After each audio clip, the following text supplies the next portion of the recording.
Shalom a todos que estão acompanhando esse estudo no canal Techuvá Total. Hoje é quinta-feira e eu sou o Moré Renato de Prins, professor do canal, que traz para você todas as semanas um estudo de um pedacinho da Torá.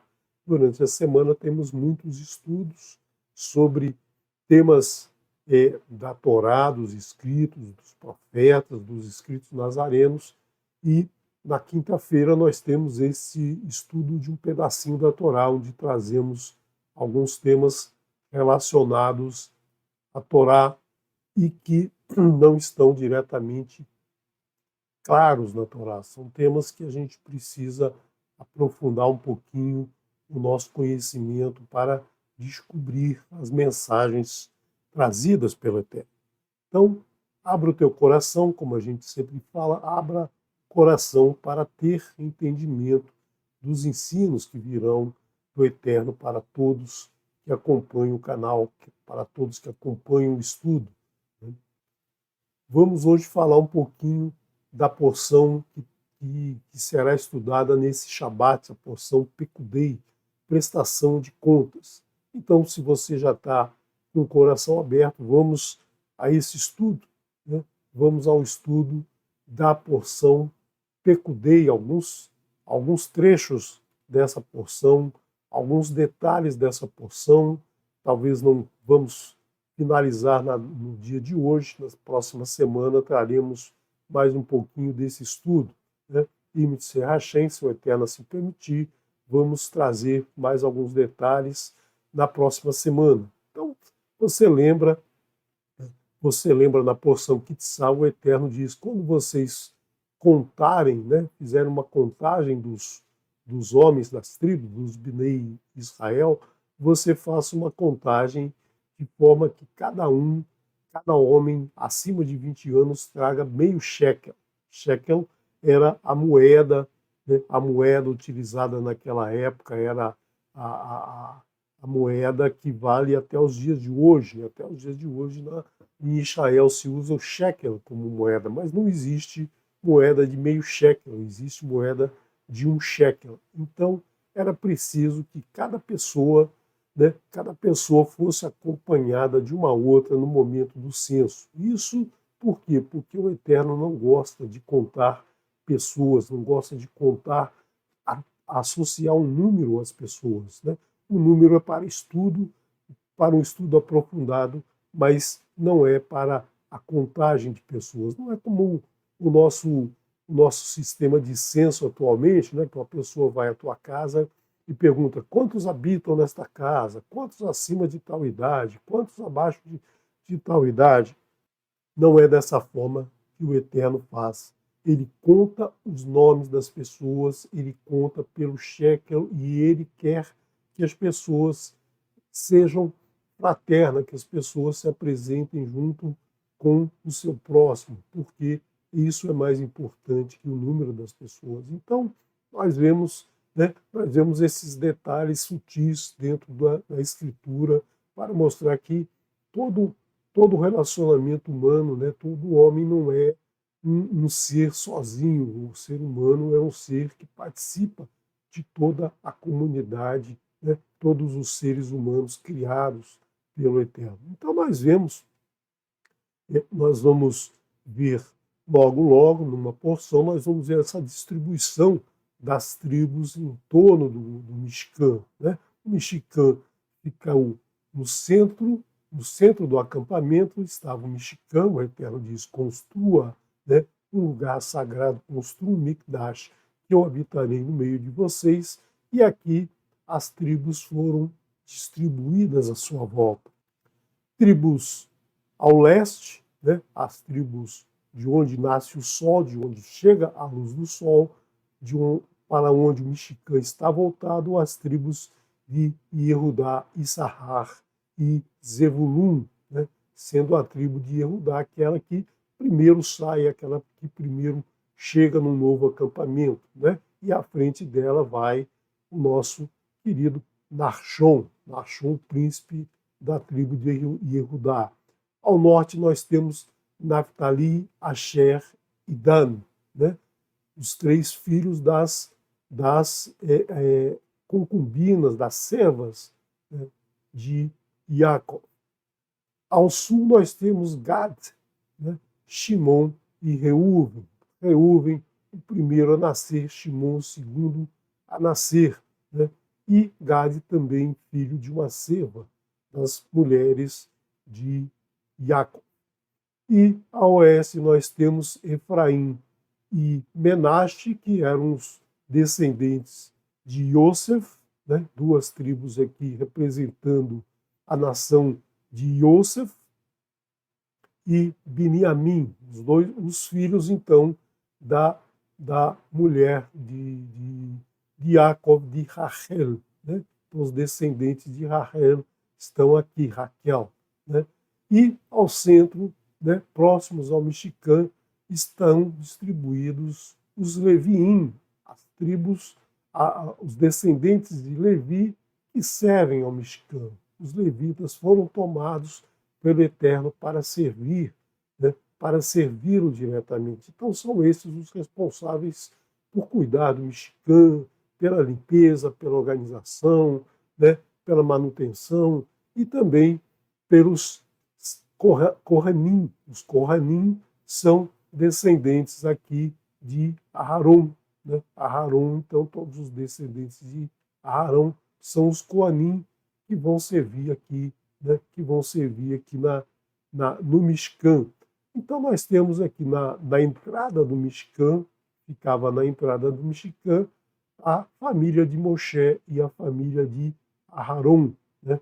Os dois sendo da família de Kehat, que fica aqui ao sul, mas eles têm essa precedência. Por quê? Porque eles vão ser os responsáveis por todos os trabalhos dentro do Mishkan, como Aharon como sacerdote e Moshe como digamos, uma interface entre os Bnei Israel e o Eterno. É através de Moshe que o Eterno traz todas as suas instruções. Então nós temos aqui esses números de cada tribo, somando o número 603.550, que já falamos algumas vezes aqui nos estudos.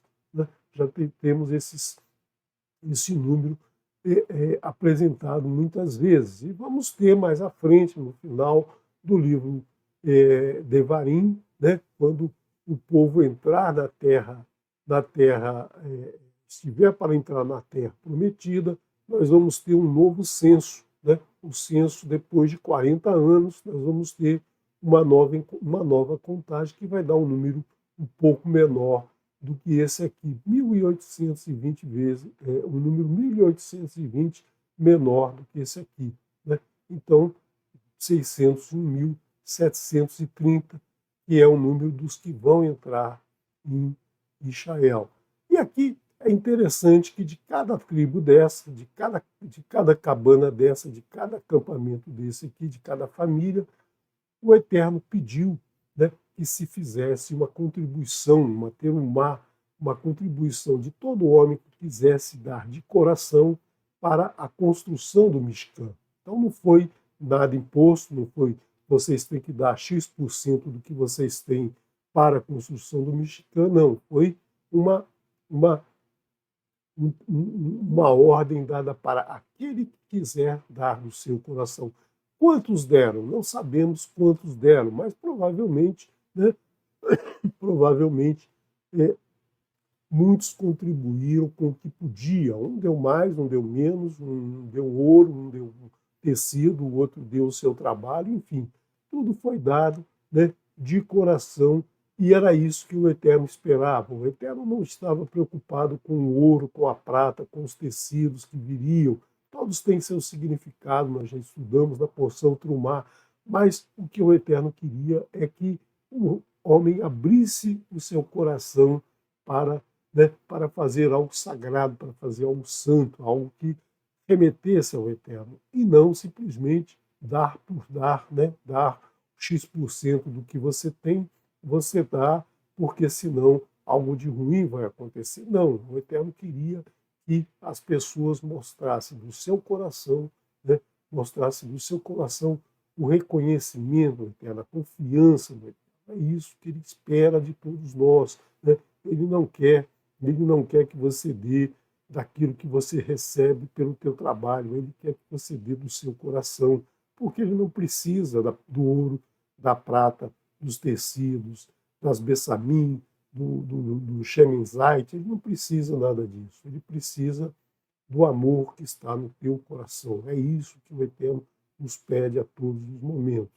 E Moshe, sabedor dessa vontade do Eterno, ele não quis que essa obra fosse uma obra que se esquecesse dessa relação, né?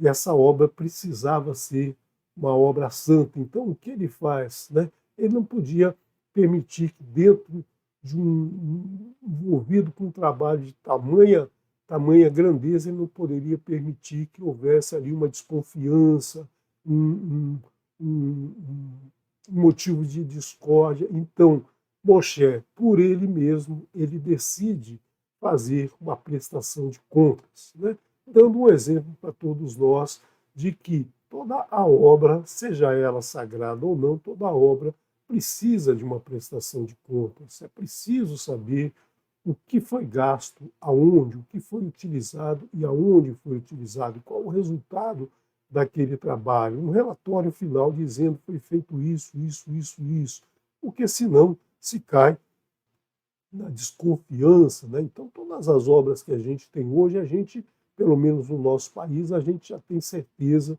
que são obras superfaturadas, as obras públicas principalmente, né?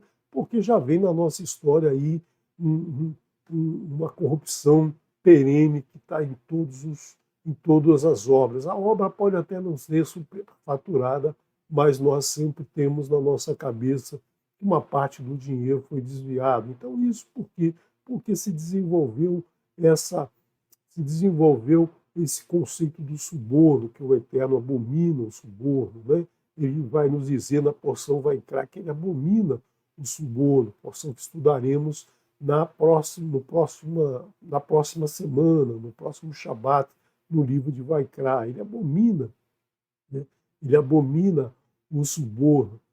E isso está dentro do nosso mundo atual. E Moshe não queria isso. Então, o que ele faz? Né? No momento que ele sabe que os artífices chegam para ele e falam: já temos material suficiente, já é suficiente que a gente já tem material suficiente para fazer toda a obra, não precisa trazer mais nada, o povo continua trazendo.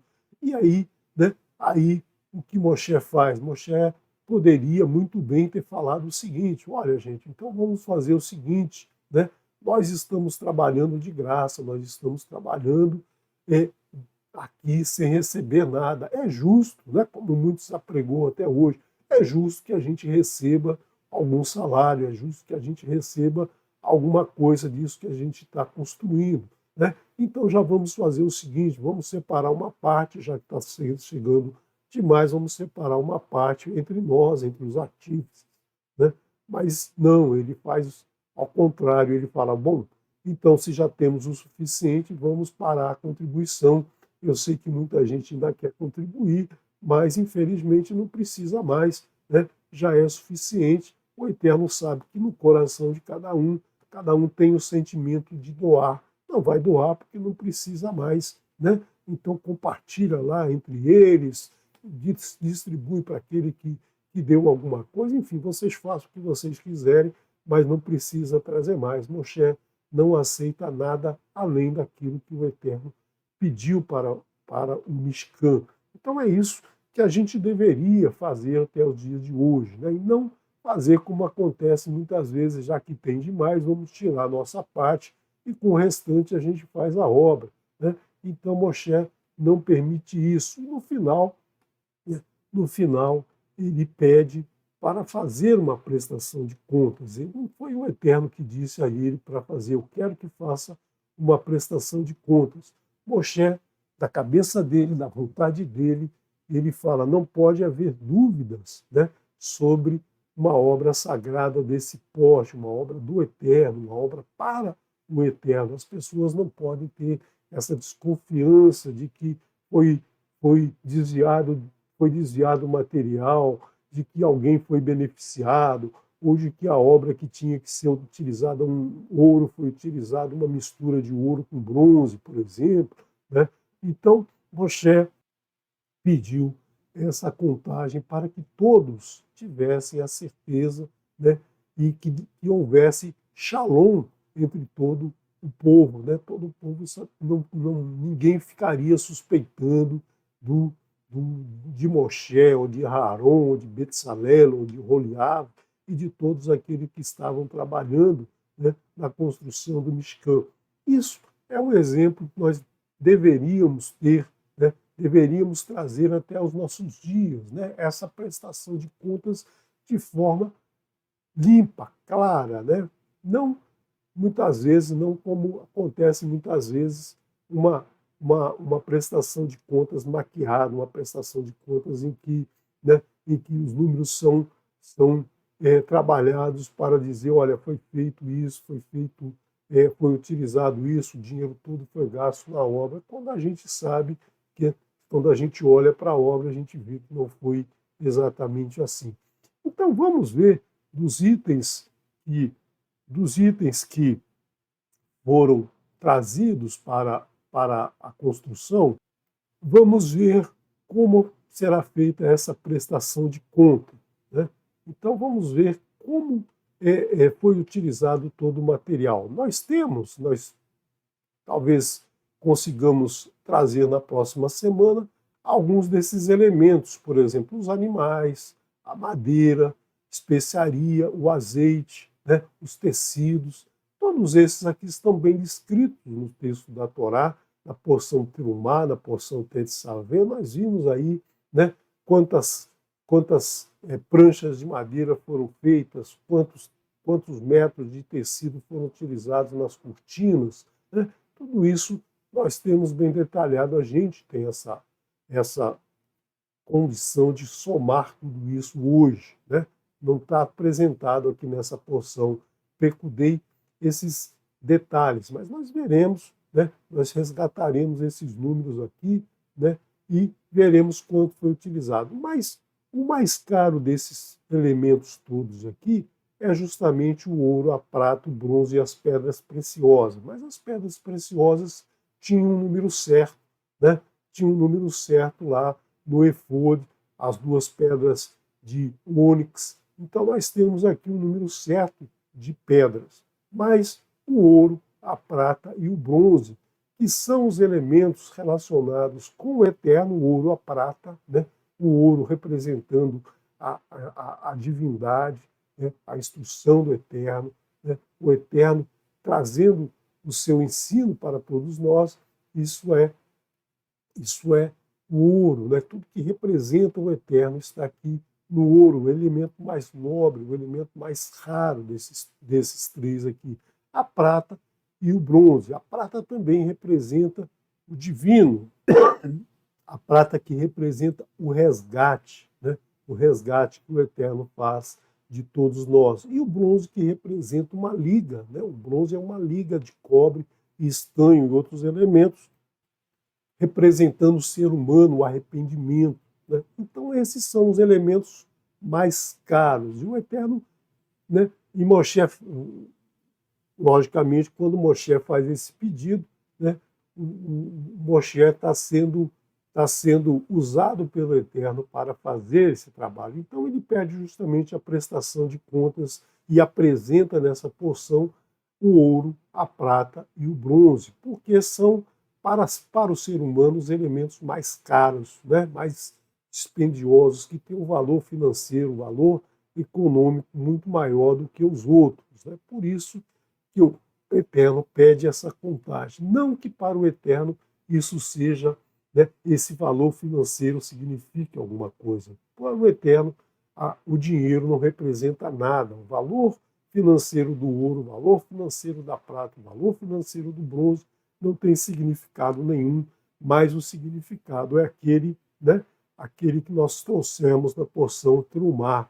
Então o Eterno quer exatamente isso. E Moshe faz a apresentação desses três elementos, logo de cara, e nos traz os números utilizados desses elementos para por quê? Porque era onde o povo teria maior ligação, maior conexão. Então, se você fala hoje que foi utilizado 1 grama de ouro em alguma coisa, 1 quilo de ouro, né, você já cresce os olhos, você já percebe, mas isso porque no nosso mundo que segue, é sustentado pelos três pilares de Nimrod, o ouro tem uma representação muito grande aqui dentro desses 10 elementos que nós separamos aqui, né?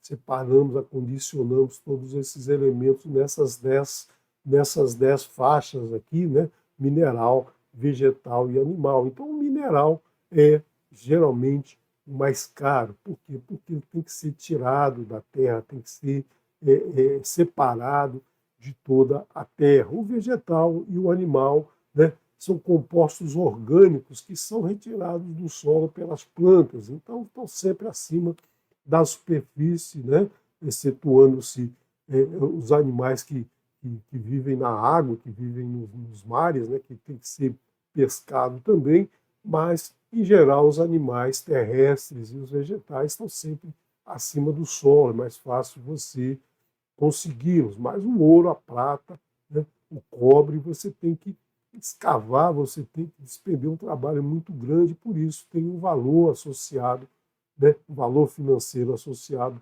muito, muito grande. Então vejamos aí, né, vejamos aqui como será feito como será feito essa prestação de contas. Então, em Shemot, capítulo 38, verso 21, nós começamos essa porção, né? Começamos essa porção que estudaremos agora, amanhã, a partir de amanhã, no Kabbalah Shabbat. Ele Pekudei, Hamishkan. Estas são as contas do Mishkan.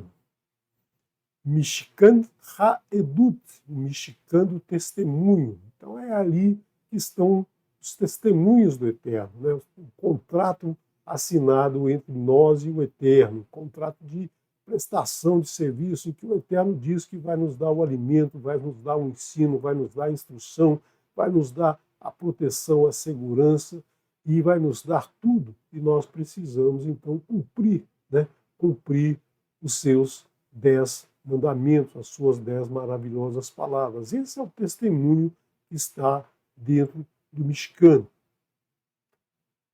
Pukad Alpi Moshe, que foram contados por ordem de Moshe, né?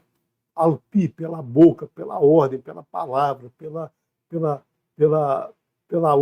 ordenança de Moshe. Então foi Moshe que estabeleceu a prestação de contas, não foi o Eterno, não foi Alpi Adonai, foi Alpi Moshe. Avodat HaLeviim, uma obra, um serviço dos Leviim, né? Serviço dos Leviim, Beyad Itamar, na mão de Itamar. Então, Itamar era um filho de Aharon, um Leviim, e também um Cohen, né? E ele foi designado para fazer essa contagem. Moshe chamou Itamar para fazer essa contagem, para ser aquele apontador, né, como a gente chama hoje nas construções, o apontador, aquele que vai anotando todo o material utilizado, todo o material que chega, todo o material que vai ser separado para fazer alguma parte da obra. Então nós vemos aqui, né,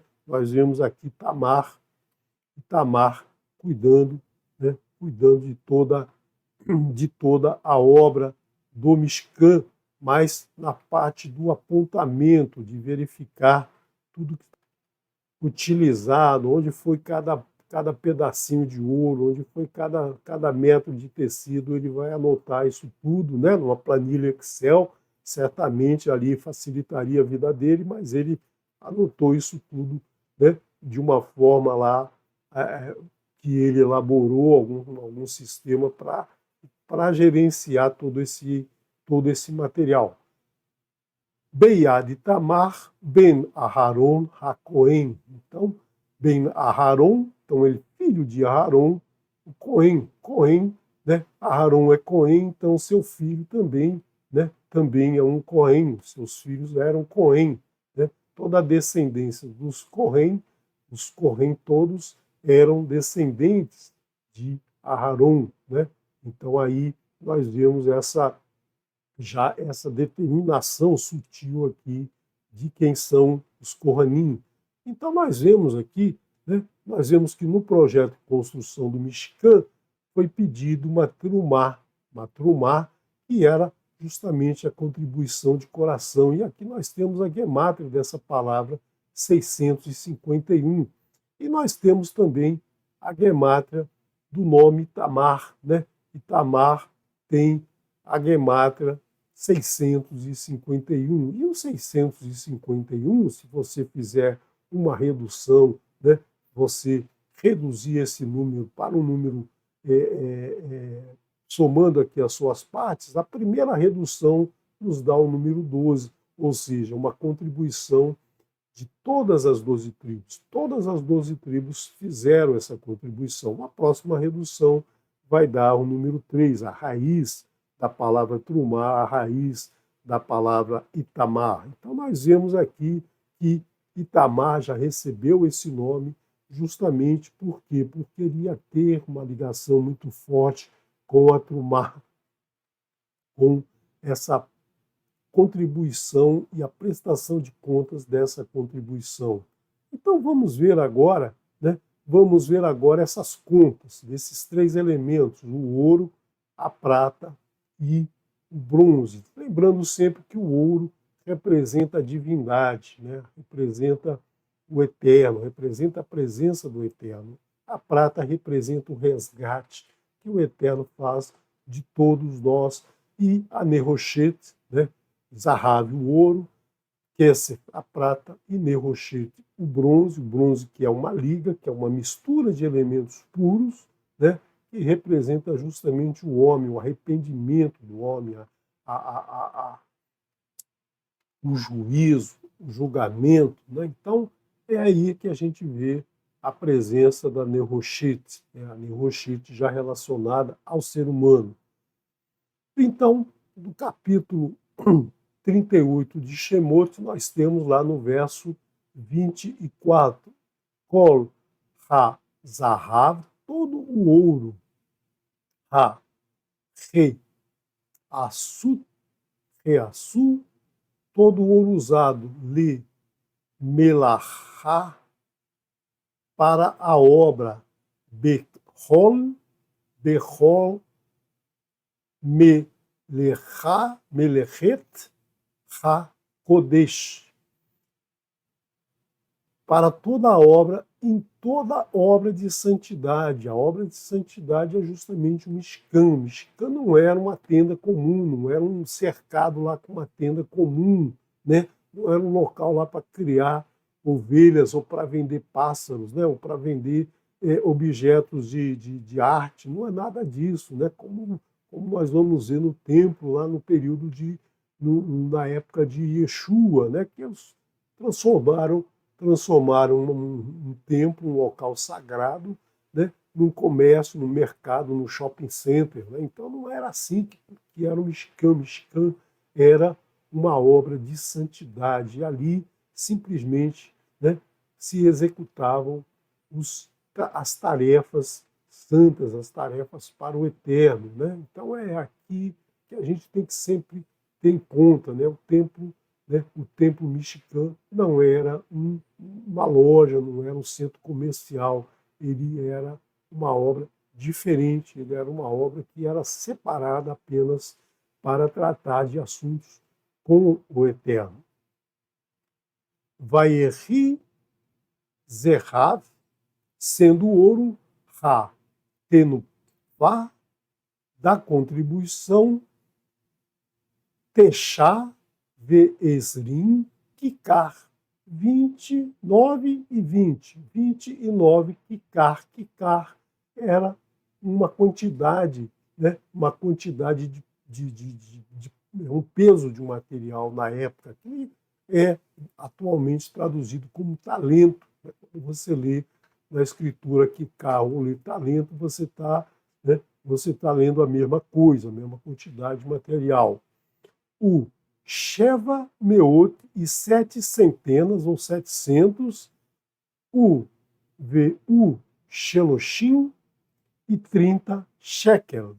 Mas não era um shekel comum, não era aquele shekel de prata, não era aquele shekel que as pessoas usavam no comércio.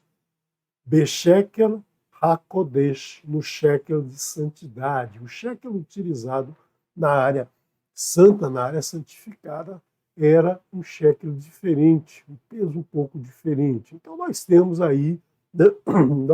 aí aproximadamente quanto, né, quanto é esse shekel, quanto é o kikar, né? Quanto é o kikar, quanto é o shekel em termos de peso, né? Nós temos aí hoje, né, alguns estudiosos que levantam esses dados, que mostram esses dados, que encontram na escritura, nos profetas, nos escritos, esses valores. E o valor que nós temos aqui, por exemplo, nesse site aqui, né, nós temos esse valor, que um talento são 3.000 shekelim, né? São 3.000 shekel. Kikar, um talento, são 3.000 shekel, que equivale aproximadamente a 34,2 quilogramas de... O shekel normalmente é de prata, né?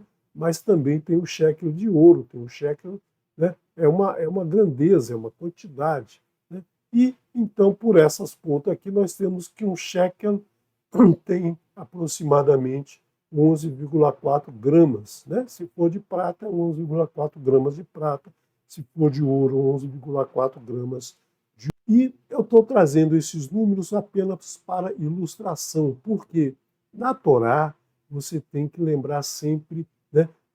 Você tem que sempre estudar os números trazidos pelo Eterno, trazidos por escrito. Então, algumas versões da Bíblia, elas nos trazem aqui, né, em vez de 29 kikar, põe tantos quilos de ouro, tantos quilos de prata, e aí você perde o sentido, você perde o entendimento que está por trás disso. Você tem que usar sempre 29 e 730. Você não pode usar 29 em termos de peso, em termos de quilogramas, em termos de qualquer número, né? Por quê? Porque aí você perde a informação. Quando é feita essa tradução, facilita, claro, facilita para a gente entender, mas perde-se a informação. Então vamos ver, né? Só para você ter uma ideia, nós vamos usar o número como ele é trazido aqui, 29 kikar e 730 shekel, né? Que o Eterno poderia ter colocado aqui tudo em número de shekel, tantos milhões de shekel, tantos mil shekel,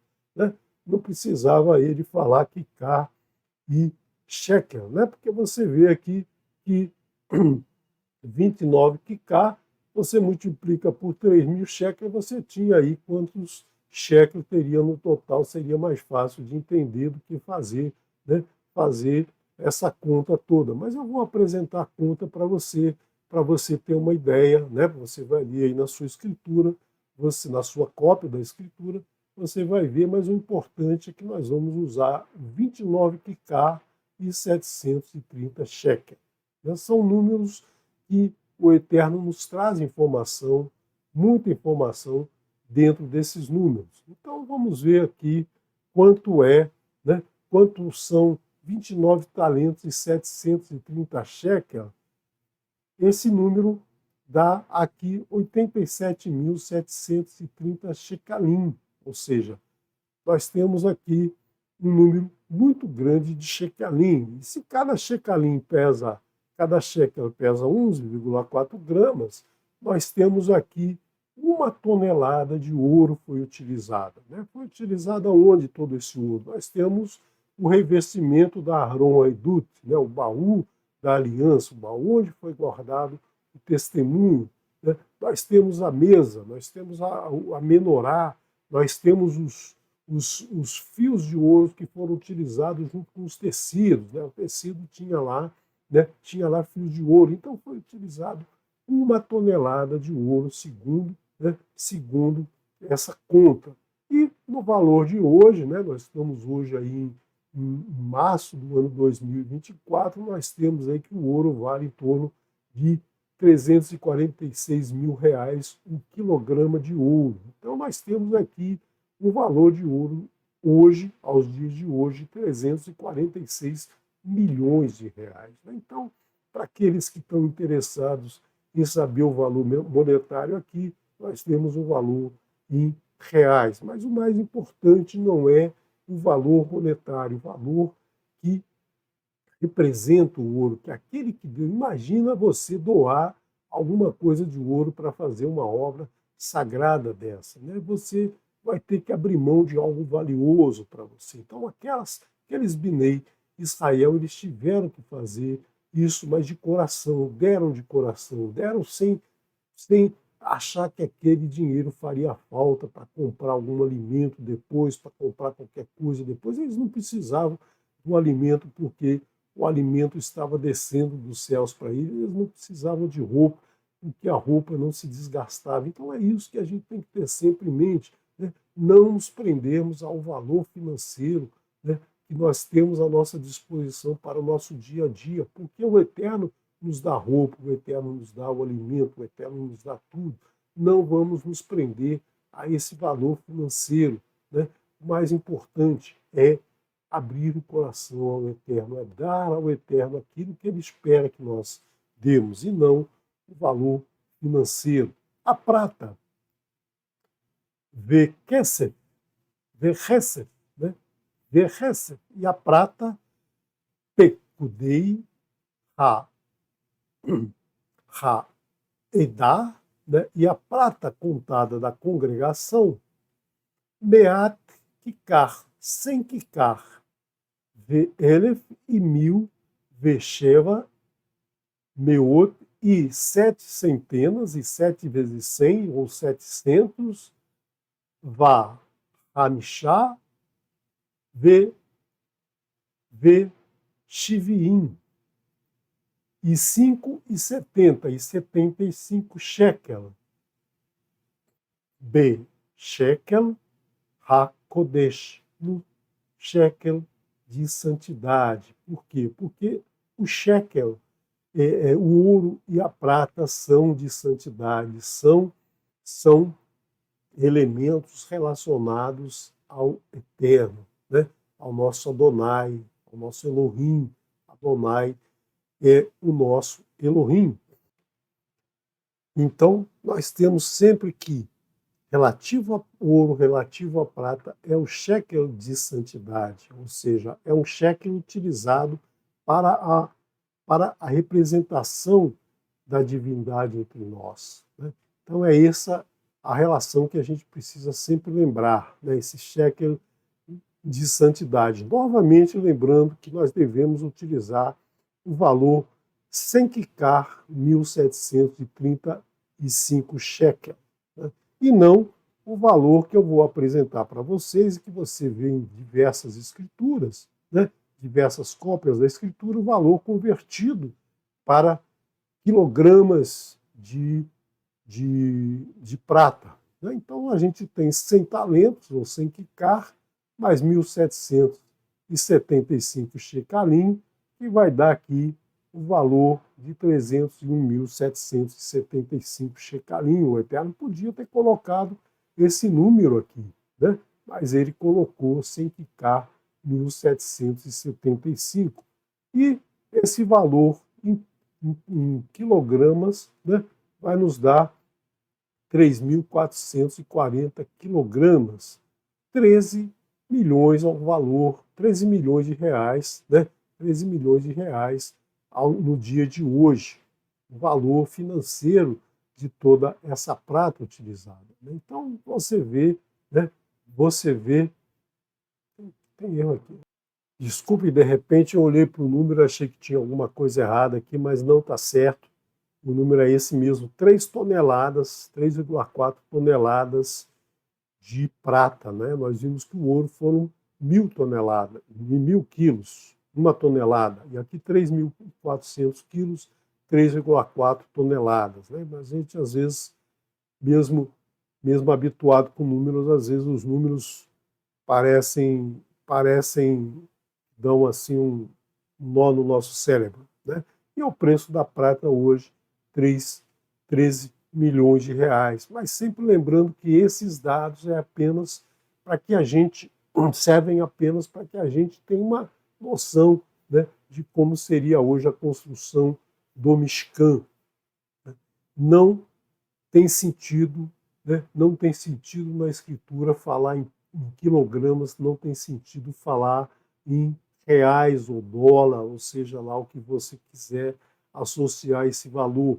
O importante é o número trazido pelo Eterno, porque nesse número tem um significado muito importante. Você vê que esse número é de algo que foi utilizado. Então, como que se chegou a utilizar exatamente 100 kikar e 1.775 shekel? Por que não são 1.778? Né?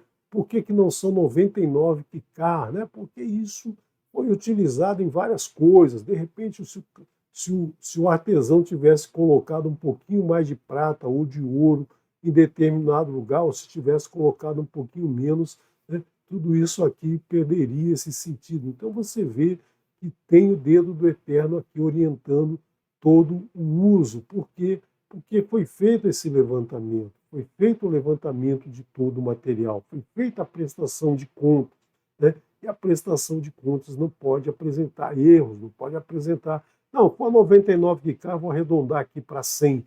Não pode ser feito isso, tem que ser utilizado exatamente o que foi observado. Isso o Itamar fez, né, com maestria.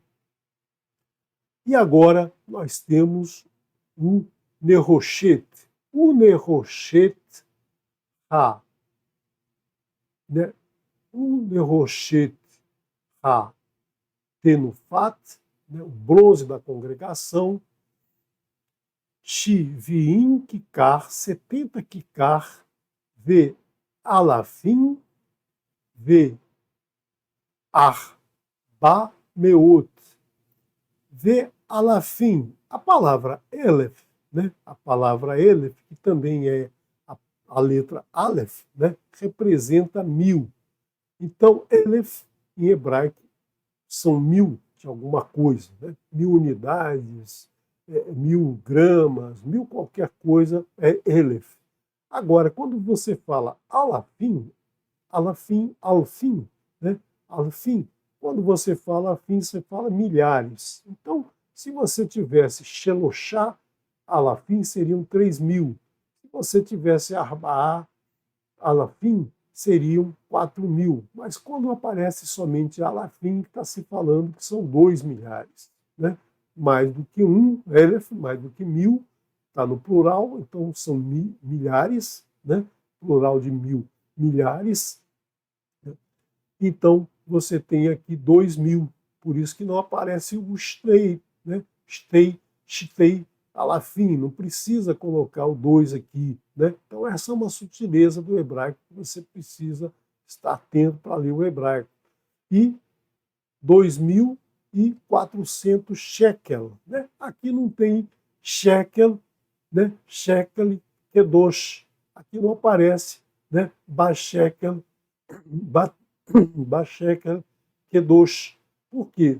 Porque aqui nós estamos falando de algo que é relativo ao ser humano, não é ao sagrado, não é ao santo, como o ouro e a prata. Aqui nós temos a relação com o ser humano. Então, esse aqui só para no shekel, né? Não é o shekel de santidade, não tem aqui a palavra shekel ha-kodesh, né? Não é o shekel de santidade, aqui nós temos o shekel do ser humano. Por quê? Porque a Nerochet está ligada com o juízo, com o arrependimento do ser humano, o julgamento do ser humano que se arrepende. Então aqui nós temos uma liga, Nerochet é uma liga que muitas traduções esquecem isso, não percebem isso, colocam cobre. Outras traduções colocam bronze, corretamente, né? Porque o bronze é uma mistura de elementos diferentes, de cobre, de estanho. Né? Agora nós temos o bronze com alumínio, com ferro, com outros elementos, são ligas, né? São ligas metálicas diferentes do ouro e da prata. Então vamos também colocar aqui, né, colocar o valor em peso, 2.420 quilogramas ou 2 toneladas de bronze, né, no valor hoje de 60 mil. Então você vê que algo que é relacionado ao eterno como o ouro, nós estamos falando de 346 milhões, né, e algo relacionado ao ser humano, né, que foi 2 vezes e meio o valor do ouro, praticamente, custando aí 60 mil, né, 60 mil reais, ou seja, um valor, né, um valor bastante irrisório em relação ao valor que nós temos do ouro. Então, vamos colocar aqui uma tabelinha, né? Todo mundo gosta das tabelinhas, das PECUDEI, né? Da PECUDEI, da prestação de contas, né?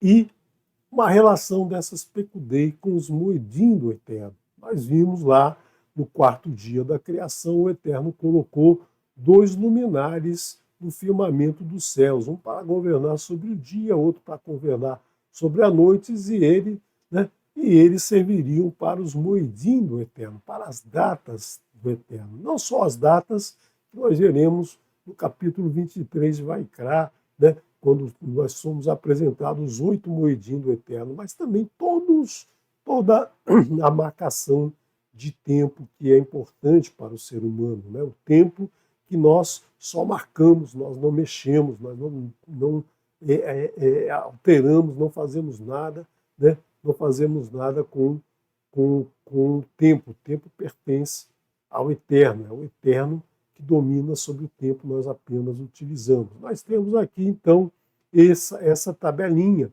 né? 29 talentos e 730 shekel, né?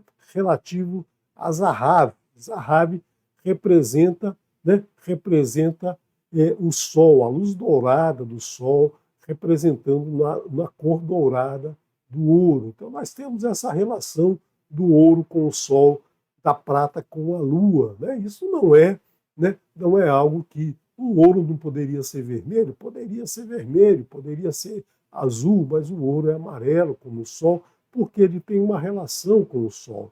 Não uma relação mística, né, como fazem os místicos, associar uma coisa distinta, mas o sol é que nos dá a vida, o sol que o Eterno colocou para governar sobre os dias, 29 talentos e 730 shekalim. Nós temos que a translação da Lua em torno da Terra é de 29 dias. Então, nós temos 29 dias e um pouquinho. Então, isso nos dá meses no calendário hebraico, meses de 29 dias e de 30 dias, porque passa um pouquinho do 29, mas nós temos aqui 29 dias, né?